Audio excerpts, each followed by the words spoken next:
The following is a special presentation of Tony Kurre Radio. Welcome to, I don't want to call it part two because it's another show. It's BBB, baby. It's Bite by Bite. Of course, Michael and I do the show called Mission Minded every week. And we talk about business and we take email questions and all kinds of wonderful things. In this past episode, if you're listening, and now you're listening to this episode, we were talking about how to unlearn things. And we had an email about the politicization, if you will, of our non-for-profits. In other words, depending on who you vote for, are you voting for a Democrat or Republican based on non-for-profits if you're in that particular world? And you said, really, it's a little bit of both. It was a very good answer you gave. But you were also talking about the politicization of food insecurities as we know it. Why do food insecurities need to be politicized? And you can make an argument that everything needs to be politicized these days. No, it doesn't. But why why should something that important have to have a political shadow over it? Yeah, I wish it weren't the case. Because people we're so polarized as a nation, and so it starts with things like, let's say you grow up and you were taught small government. Okay, big government's bad, small government's good. And so I've always found that interesting when I talk with people, and I come from that. Mm-hmm. I feel like I can speak to that authoritatively. Not only did I come from that, but I grew up believing that very strongly and could give you several. I mean, I could talk about all day how my views have changed. Now, that doesn't mean I am a big government advocate, but I do believe that government should be there to serve the needs of the people. Then the whole question becomes, okay, well, where's the line? Because no matter how much money you put into government, you can grow it and it just becomes one large behemoth and people will still say there's needs. Yeah. In other words, you can't address all the needs. But if you take the idea of food insecurity and just your neighbors not having enough to eat,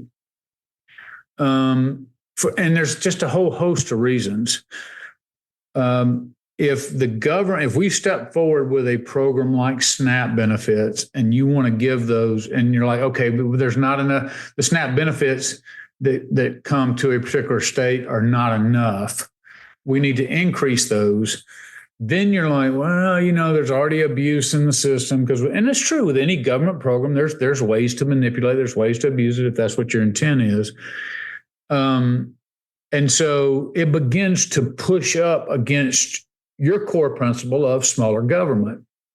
Now, this is not a statement of that your core issue or your core foundation is right or wrong. That's not at all what I'm saying. So I don't want the audience to misunderstand me. But what I'm saying is why, I would think something so basic as everybody, if we have enough food out there, and yet we have people who aren't getting it. Really what this is all about is realigning our food systems to be able to support the need and to supplement the need with our tax dollars. And but the other side is on the political side, if you grow up with a large government, you just want more and more and more. Well, when you focus on more and more and more, you have to realize, well, the government doesn't have money. The government gets money by taxing others. Mm-hmm. And so when you want more and more and more, well, you got to pay for it. So you're going to go to the people who have it.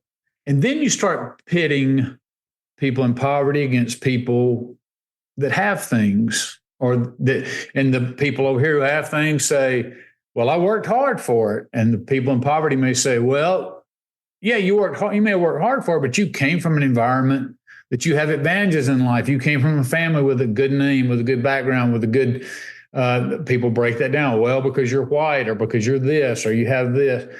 So before too long, all the squabbling about all the issues come out, and the issue about the child who is born into a family who, for whatever reason, doesn't have enough food and is going to bed hungry at night turns into a political squabble. And it's so difficult to be able to talk about this issue and say, look, I have people who come to us that can't speak English, that are Hispanic.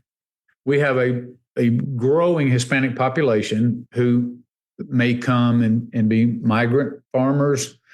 They may come and work in construction. They're filling a lot of jobs of need. And a lot of people look at me and go, oh, well, are they illegal? Or are these people who are out here without papers? And I go, I don't know. I don't ask the question.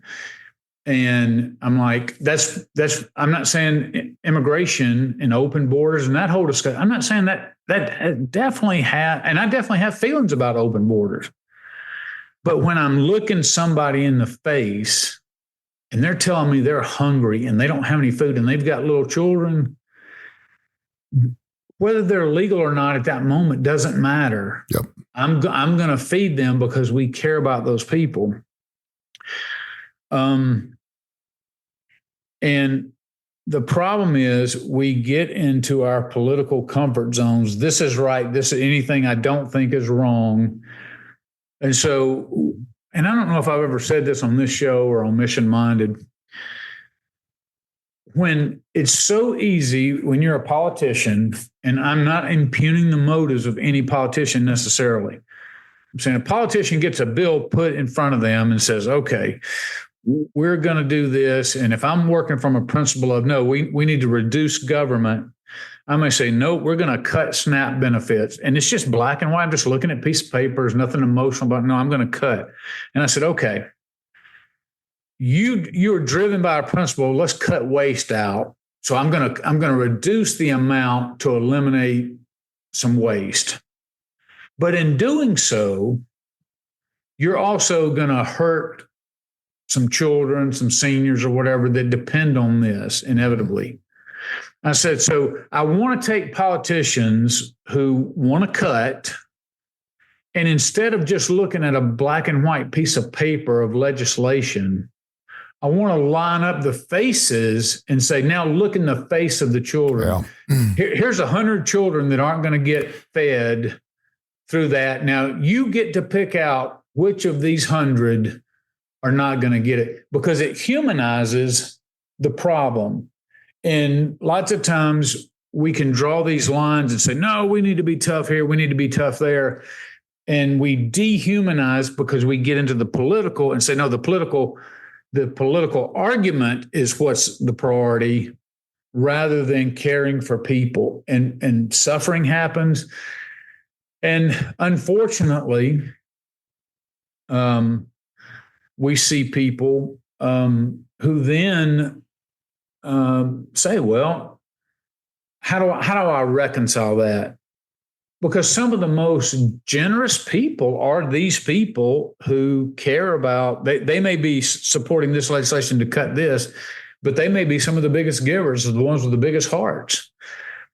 But we go through all this back and forth. And one of the things I've said is it's so easy for us because this is such a gray area. There's so many moving parts. There's so many variables. We don't like variables. We like nice and easy, black and white. This is good. This is bad. I'm holy. You're evil. If you support this party, you're the devil. If you support this party, all is good. It doesn't matter what kind of other bad things, you're fighting the good fight. And so we'll look at something that says, okay, here's a guy on the side of the road. And should I give him money or not? If I give him money, yeah, he's just going to go buy drugs. And so we paint everybody who needs help in that same light. And we're like, well, I don't help people on the road because all they do is use it for drugs. Well, do you know that? Or do you do that to reconcile in your mind to alleviate guilt? Because here's the thing. If I can make poverty your fault, then I don't feel compelled to have to do anything about it. I'm like, these are just the consequences of your choices. Now, let me say this. Are there people out there who are drug addicts, who whatever, and lots of times because of bad choices in their life? Absolutely. But that doesn't mean that everybody who's standing in a food line is there because of bad choices. I'm going to give you one anecdote to illustrate this. Sure. 84-year-old, this just happened less than 2 weeks ago. 84-year-old man and his 80-year-old wife come to get food assistance. First time in their life they ever got it. And you say, okay, what's happening that all of a sudden they need food assistance? He has medication that went from $750 a month to $1,200 a month in one time. And now, for the first time in their life, they don't have enough food. Wow. And so they find themselves in food. Now, imagine if you've been self-sufficient your entire life, never had to ask for help. You're 84 years old, and now you have to walk in and say, I can't pay for my medicine and my life at the same time. All I'm trying to encourage people, this is not you need to be on the political left or you need to be on the political right or one's good, one's bad.